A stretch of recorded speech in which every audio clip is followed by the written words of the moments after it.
The sky was darkening over Jerusalem, but what was approaching was not just night.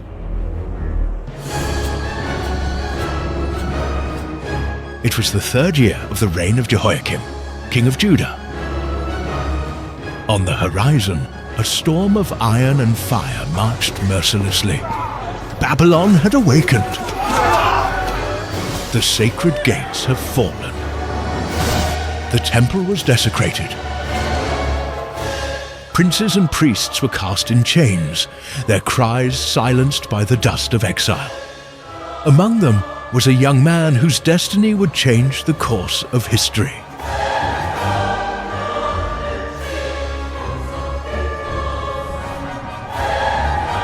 His name was Daniel. But this is not just the story of a captive. It is not just the account of a prophet in a foreign land. It is the beginning of an invisible war between human kingdoms and eternal decrees. It's a whisper from the ages, a warning for all times. Some say Daniel spoke of the past, others that he foresaw the end. What if the words that were sealed for centuries are about to be fulfilled? And the wise ones will understand.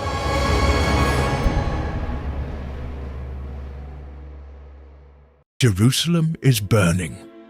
The sky is covered with dark clouds, as if the heavens themselves were mourning what was happening. Amidst the cries, the clashing of swords, and the cracking of collapsing walls, the Babylonian army advances relentlessly. Nebuchadnezzar, king of Babylon, watches the sacred city to be taken. His eyes show no mercy. Next to him, advisors write down names, wealth, and order, the separation of the most promising young people. From the ruins, 4 teenagers are dragged: Daniel, Hananiah, Mishael, and Azariah. Their clothes are dirty, but their gaze remains steady. They are taken to a foreign land, where their names, culture, and faith will be put to the test.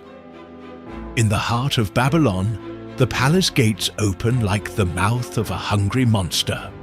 There, under the command of Aspenaz, the chief of the king's officials, the youths are renamed.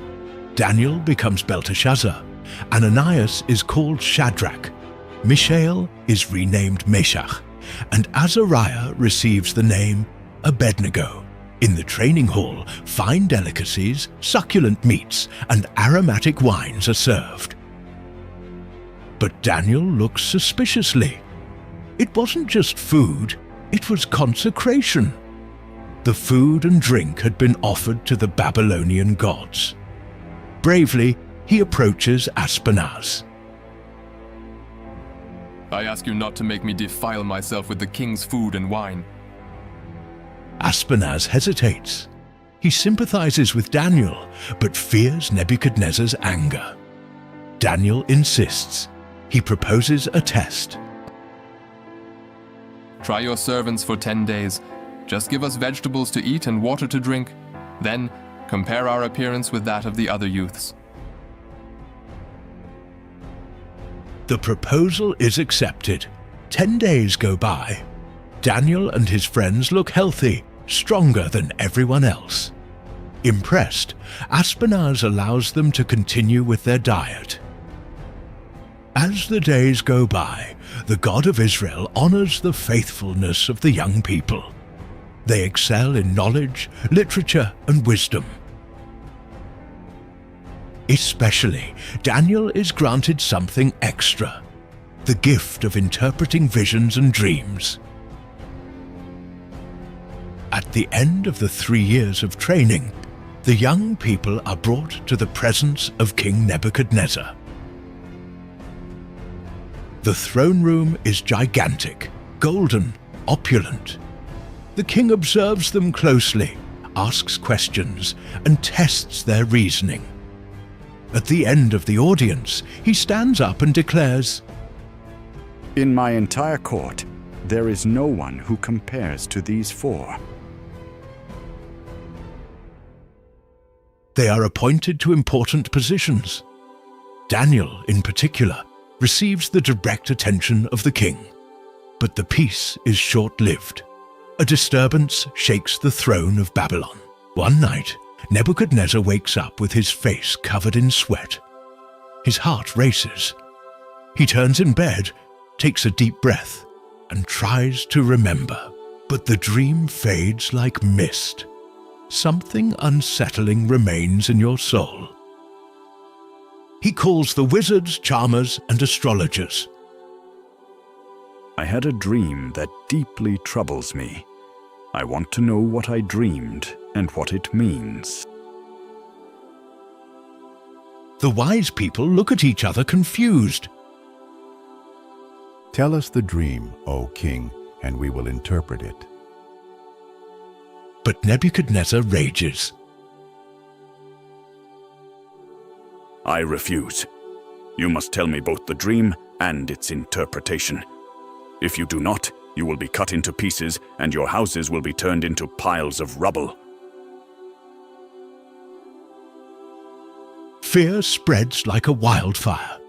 No man can read another's mind. No wise man dares to speak. The king, enraged, issues a death decree to all the sages of Babylon. Daniel, upon learning of the decree, seeks out Arioch, the captain of the guard in charge of executions. Why is the king in such a hurry? Upon understanding the seriousness of the case, Daniel asks for time. Ask the king to give me some time. He retreats with his friends, and together they do what they know. They pray. On their knees they cry out to the God of the heavens. O God of my ancestors, I praise and thank you, for you have given me wisdom and power and revealed to me what we asked for. You revealed the king's dream. That night, Daniel has a vision. The mystery is uncovered. The next day, he presents himself to Arioch. Do not kill the wise men of Babylon. Take me to the king, and I will interpret the dream for him. Destiny now calls him to the throne room. Firm steps, resolute eyes. The crowd waits in silence. Before Nebuchadnezzar, Daniel does not boast. No wise enchanter, wizard, or soothsayer can reveal this mystery, but there is a God in heaven who reveals mysteries. And there, in that sacred moment, the young Hebrew begins to reveal the content of the dream that the king had forgotten. It is a huge statue with a head of gold, a chest of silver, a belly of bronze, legs of iron, and feet of iron and clay. The king's breathing stops. Daniel continues. You, O king, are the head of gold. After you, an inferior kingdom will arise, then a third one of bronze, and a fourth kingdom strong as iron. In the end, a kingdom that God will establish will come, an eternal kingdom that shall never be destroyed.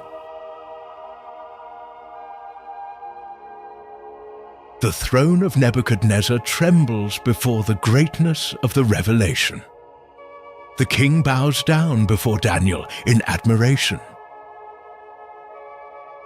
Certainly, your God is the God of gods and the Lord of kings. Daniel is promoted. His friends receive high positions in the province. The name of the God of Israel begins to echo within the walls of Babylon.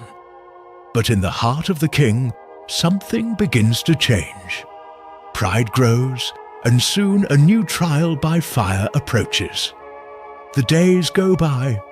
The golden glow of the Babylonian throne reflects the growing vanity of Nebuchadnezzar. Still impressed by the revelation of the dream, the king sees himself as the center of all power. Despite the prophetic warning that other kingdoms would come after his, Nebuchadnezzar decides to rewrite his own destiny. He orders the construction of a colossal statue, 27 meters tall, entirely made of gold from head to toe. a direct affront to the vision he had received. The statue is erected on the plain of Dura as a symbol of his eternal glory. A decree is issued. When you hear the sound of the trumpet, the flute, the harp, the lyre, the bagpipe, and all kinds of music, bow down and worship the image that King Nebuchadnezzar has set up. Anyone who does not bow down will be immediately thrown into a fiery furnace. The crowd bows, musicians play, men and women kneel like waves bending before a storm. But 3 figures remain standing. Amid the prostrated crowd, Shadrach, Meshach, and Abednego challenge the royal decree. The news quickly reaches the palace. Jealous advisors rush to the king. O king, you said that anyone who does not bow down will be thrown into the furnace, for there are Jews who do not worship your gods, nor adore the golden image you have erected. Furious, Nebuchadnezzar orders the 3 young men to be brought before him. His expression is grim. He tries to give them one last chance. Is it true that you do not worship my image? If you bow down now, everything will be fine. But if you don't, you will be thrown immediately into the furnace. And what God will be able to save you from my hand? Shadrach, Meshach, and Abednego respond with courage. O Nebuchadnezzar, we do not need to defend ourselves before you. If we are thrown into the blazing furnace, the God whom we serve is able to deliver us. But even if he does not deliver us, know, O king, that we will not serve your gods, nor worship the image you have set up. Silence. The throne trembles with anger. The king orders the furnace to be heated 7 times more. Strong soldiers tie the young ones. The furnace roars like a ravenous monster. The men who throw them in die from the heat, but the 3 fall into the fire and do not scream. The king suddenly stands up. His eyes widen. He speaks perplexed. Didn't we throw 3 men bound into the fire? Yes, O king!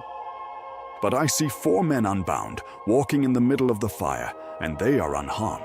And the 4th man looks like a son of the gods. Nebuchadnezzar approaches the furnace and shouts, Shadrach, Meshach, and Abednego, servants of the Most High God, come out and come here. They come out. Their clothes are not scorched. Not a single hair was burned. There is no smell of smoke on them. The advisors watch in silence and awe. The king then declares before the entire court,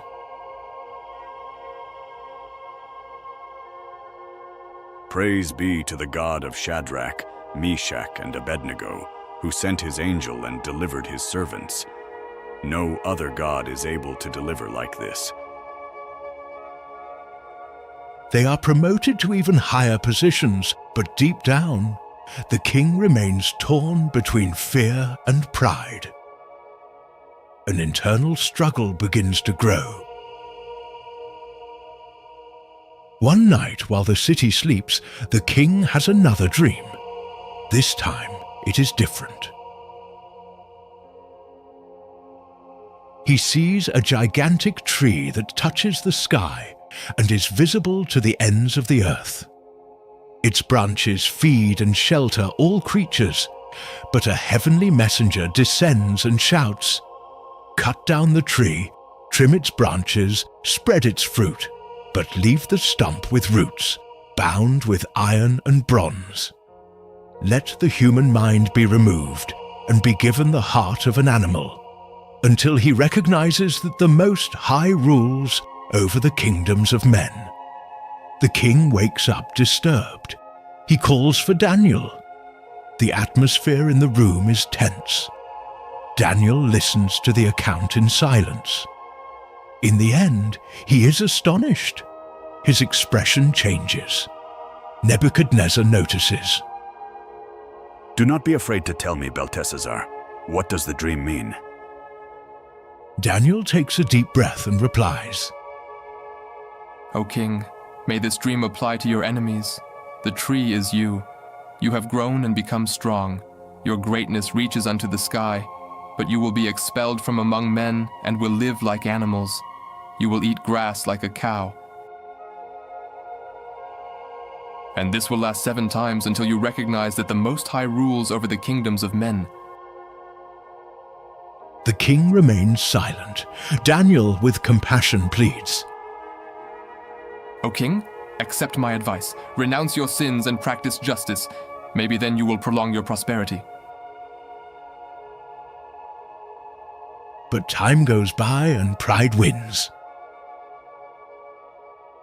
12 months later, while strolling on the terrace of his palace, Nebuchadnezzar gazes at the city.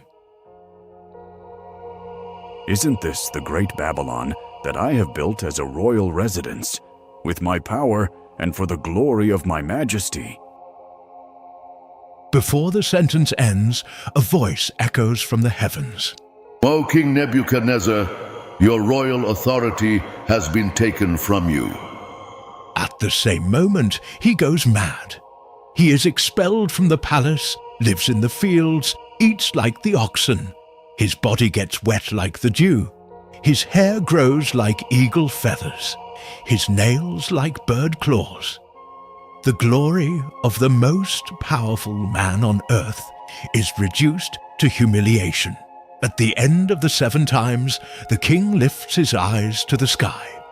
His reason returns to him.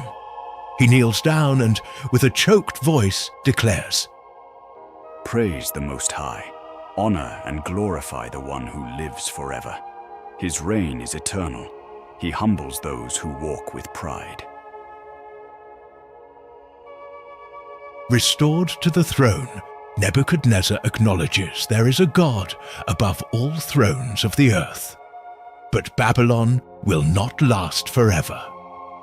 Soon, another king will emerge, one who will disdain the sacred and whose end will be sealed by an invisible hand.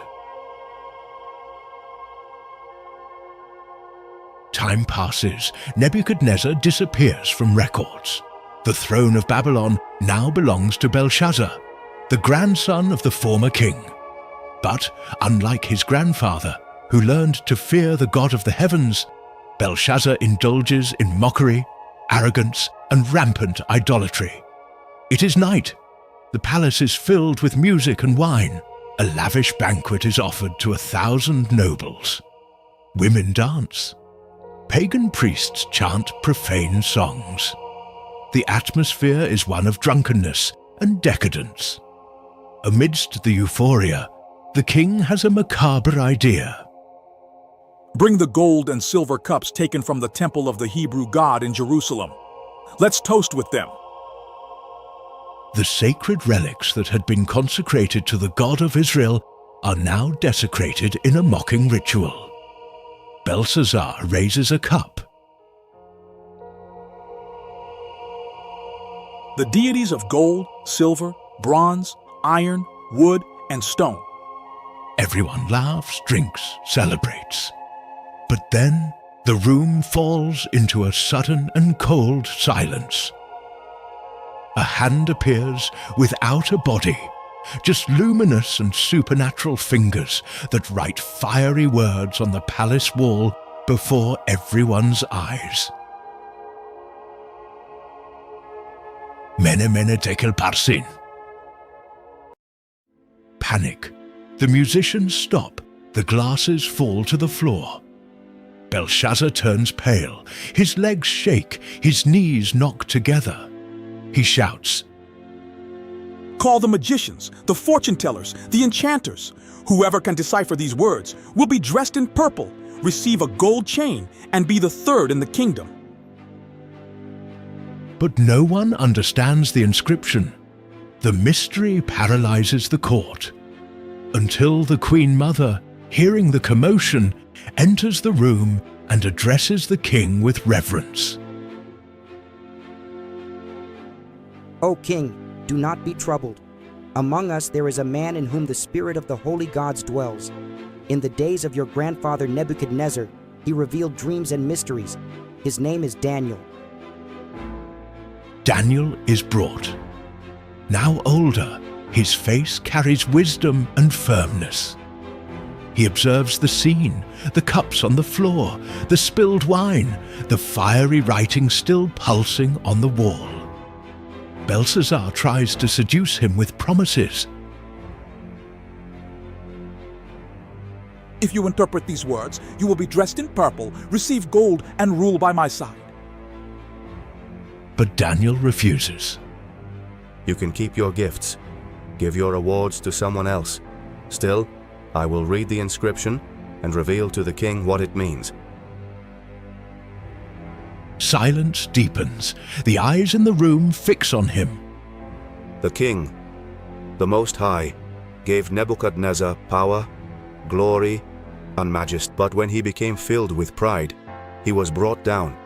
You, Belshazzar, knew all this, but you did not humble yourself.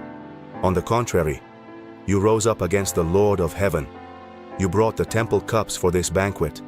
You praised gods who see nothing and hear nothing, but you didn't glorify the God who gives you breath. Daniel points to the wall. This is the message. Meli, God has numbered the days of your reign and determined the end. Tekel, you have been weighed and found wanting. Pasim, your kingdom will be divided and given to the Medes and Persians. The sentence is given. Daniel remains silent. A shiver runs down the spine of those present. Belshazzar, astonished, still keeps his word. He orders Daniel to be dressed in purple, places gold on his neck, and declares him the third most powerful in the kingdom. But it is already too late. That same night, while the king sleeps drunk and the city drowns in arrogance, Cyrus the Persian and Darius the Mede's troops invade Babylon through the Euphrates River waters, secretly diverted. Without resistance, the gates are taken. Belshazzar is killed, and Babylon falls before the new empire, the Medo-Persian Empire. Daniel, now at an advanced age, once again survives the fall of a kingdom. His name, fidelity, and wisdom are recognized even under the new administration. Darius, the Median, becomes king, and Daniel finds favor with him. The new king organizes the empire into 120 provinces, governed by satraps, and appoints 3 supervisors to coordinate them. Daniel is one of them. Quickly, he excels so much that Darius considers placing him over the whole kingdom. Envy sprouts like weeds among the other officials. They plot in secret, but find no fault in Daniel. No corruption, no negligence, no deviation.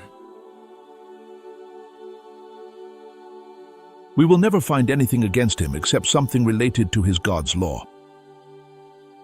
In this way, they deceive the king with flattery. O King Darius, live forever. We propose that you establish a royal decree. For 30 days, anyone who prays to any god or man except you, O king, shall be thrown into the lion's pit. The king, flattered, signs the law without knowing the real target of the conspiracy. Daniel hears the decree, but doesn't change anything in his routine.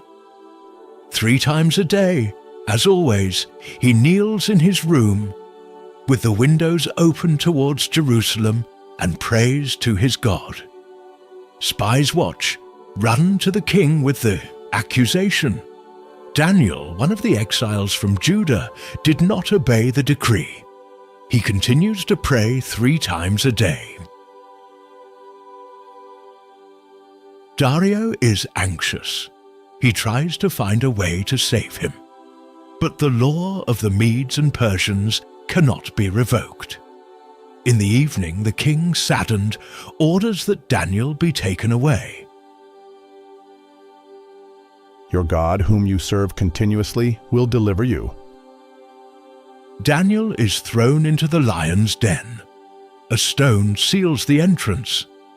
The king stays up all night, without eating, without music, tormented. At dawn, he runs to the den.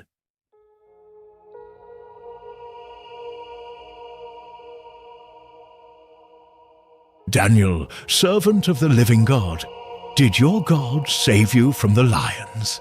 And a voice echoes from the depths. O king, live forever. My God sent his angel, who shut the mouths of the lions. They did not hurt me, as I was found innocent before him, and also before you, O king. Dario is happy. He orders that Daniel be taken out without a scratch. And the men who accused him are thrown in instead. The lions devour them before they even hit the ground. Dario writes a new decree. Worship and revere the God of Daniel, for he is the living God who endures forever. His kingdom will not be destroyed. His dominion will never end. Daniel's faith shines brighter than ever. But even he can't imagine that soon he will begin to see visions beyond his time. Apocalyptic revelations that span kingdoms and centuries. The days of action and politics are behind us. Daniel is now in his old age. The youthful features have given way to a wise and serene expression. Still respected in the high circles of the new empire, he dedicates his evenings to meditation, fasting, and prayer. But the peace surrounding him on the outside contrasts with what begins to happen in God begins to reveal visions. On a silent night, Daniel falls asleep in his chamber. The curtain sways with the wind. He wakes up with his heart racing. He has just witnessed something that human words can barely describe. I had a vision during the night. I saw 4 winds of heaven stirring up the great sea, and 4 great beasts, different from one another, came up out of the sea. The first was like a lion with eagle wings. As I watched, its wings were torn off. It was lifted from the ground and given a human mind. The second one seemed like a bear, risen on one side with 3 ribs between its teeth. It was told, "Get up and devour a lot of flesh." The third was like a leopard, with 4 wings on its back and 4 heads, and dominion was given to it.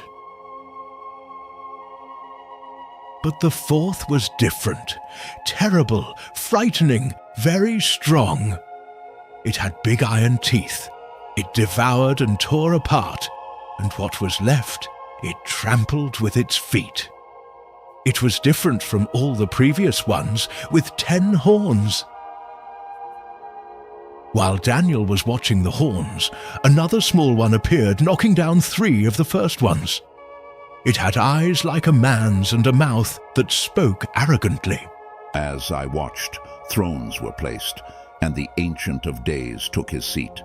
His clothing was white as snow, and the hair of his head like pure wool. His throne was flames of fire.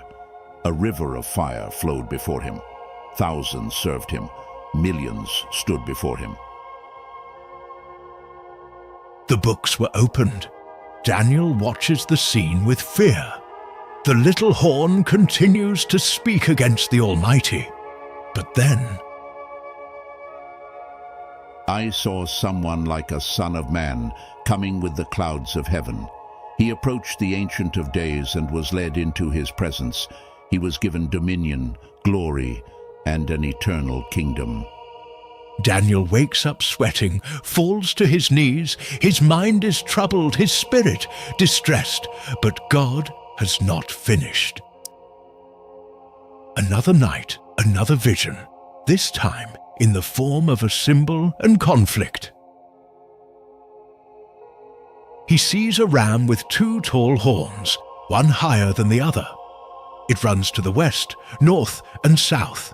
No animal can resist. But then, a goat appears from the west. with a notable horn between its eyes. It flies over the surface of the earth without touching the ground. With fury, it strikes the ram and destroys it. The goat grows in power, but its great horn breaks. In its place, 4 smaller horns appear, and from one of them appears a small horn, which grows powerfully. It brings down the army of the heavens to the ground, casts down stars, desecrates the sanctuary, ends the daily sacrifice, and prospers even in rebellion. Daniel hears a voice ask, How long will this vision last? How long will the sanctuary and the army be trampled? And the answer comes, Until 2,300 afternoons and mornings. Then the sanctuary will be cleansed. Daniel wakes up again, exhausted. For days, he remains ill, shocked by what he saw. None of these visions are immediately clear, but the Spirit of God starts to give insight. Sometime later, during the reign of Cyrus, king of Persia, Daniel delves into the scriptures. He reads the writings of the prophet Jeremiah. He discovers that the desolation of Jerusalem would last 70 years. The revelation moves him deeply. He dresses in sackcloth, covers himself with ashes, and prays fervently. Lord, great and fearful God, who keeps the covenant and mercy with those who love you, we have sinned, committed iniquities, and been rebellious. We did not obey your servants, the prophets. Justice belongs to you, but to us, the confusion of face. Forgive us, Lord. Incline your ears and hear. While he prays, a shining figure appears before him. It's the angel Gabriel, sent with a divine answer. Daniel, I have come now to give you wisdom and understanding. From the beginning of your pleas, the order was given, and I came to inform you. You are very loved. Gabriel reveals the prophecy of the 70 weeks. 70 weeks are decreed for your people and your holy city to finish the transgression, to put an end to sin, to atone for iniquity, to bring in everlasting righteousness, to seal both vision and prophecy, and to anoint the most holy. Daniel listens closely. Gabriel goes on. From the issuing of the order to restore Jerusalem until the Anointed One, the Prince, there will be 7 weeks and 62 weeks. Afterward, the Anointed One will be killed and will be no more. The city and the sanctuary will be destroyed. A people of a prince who is to come will come like a flood, and until the end, there will be war and desolations. Daniel writes everything down, but his heart is restless. The numbers, the times, the events, everything points to something far beyond his era. He sees, still in vision, a time of distress that will come upon the people of God. But he also hears a promise. Wise men will shine like the brightness of the firmament, and those who lead many to righteousness like the stars forever. Once again, Daniel wakes up. The window in his room filters the pale light of dawn. He sits, wrapped in silence. His face bears the marks of someone who has seen the invisible, and his eyes have the depth of someone who has traveled through time. But one last vision still approaches, a cosmic battle between God's angels and the forces of evil. The final revelation that will end your prophetic calling and seal the words until the time of the end. Daniel is on the brink of the last great revelation of his life. Now elderly, he carries the weight of the kingdoms he witnessed crumble, the kings he advised, and the visions that changed his soul. But now, what he will see transcends empires. God will carry him to the unseen battles, to the end time, where nations, kings, and powers intertwine under divine supervision. In the 3rd year of Cyrus's reign as king of Persia, Daniel begins fasting. 3 full weeks without wine, meat, or perfumes. The burden of prophecy consumes his days. On the 24th day, beside the Tigris River, he lifts his eyes and time seems to stop. I saw a man dressed in linen, with a belt of pure gold from the region of Uphaz.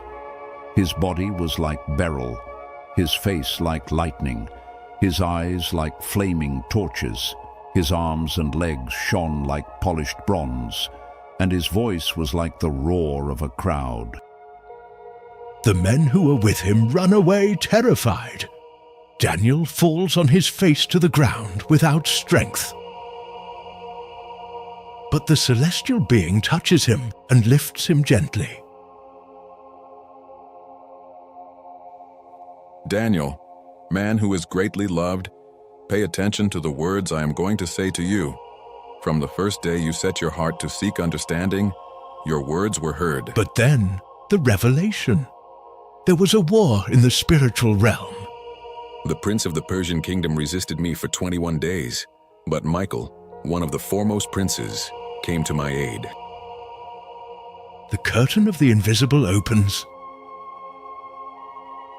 Angels and powers engage in battles that shape the course of history. Daniel sees beyond the human armies, sees the forces operating behind the kingdoms. The celestial messenger continues. Now I return to fight against the Prince of Persia. Next will come the Prince of Greece. But first, I want to reveal to you what is written in the Book of Truth. And then begins the longest and most detailed prophecy ever given to a man. Daniel hears about kings of Persia, about the rise of a powerful king of Greece, Alexander the Great, whose early death will divide his empire into 4. Of these, 2 will stand out, the king of the south and the king of the north.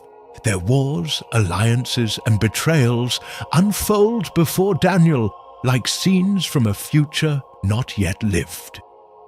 The king of the north will exalt himself, desecrate the temple, abolish the daily sacrifice, and set up the abominable idol. He will flatter those who violate the covenant, but the people who know their God will show strength and resist. The vision speeds up.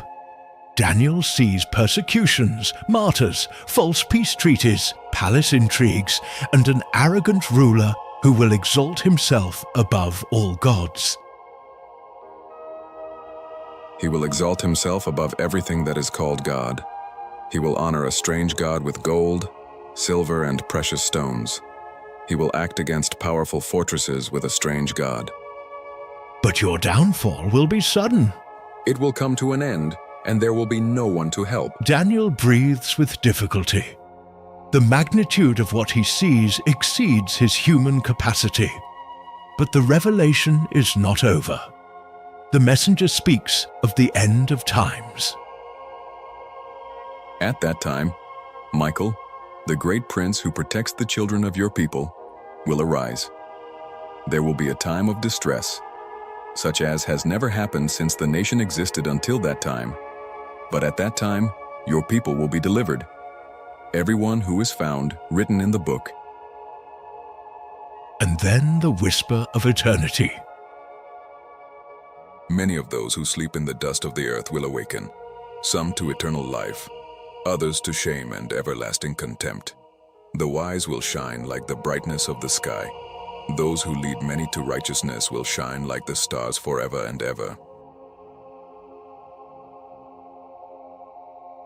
Daniel trembles. His face turns to the ground, but once again it is touched with tenderness. The messenger concludes, Go, Daniel. These words are sealed and closed until the time of the end. Daniel tries to understand everything he heard, but the answer is straightforward. Follow your path. You will rest, and at the end of days you will rise to receive your inheritance. Silence. The scene ends with Daniel in his chamber, looking at the Babylonian horizon, which no longer belongs to glorious kings. His eyes, now tired, gaze upon a distant time, a time when kings and kingdoms will fall. But the eternal rock will triumph. On the wall, the shadows of the sunset dance. Daniel kneels one last time, whispering, Your kingdom is eternal, O Lord, and your dominion will have no end. Thus ends the journey of the faithful prophet, of the exile who refused to defile himself, of the wise man who interpreted dreams and saw the invisible, of the servant who prayed 3 times a day, even under the threat of death.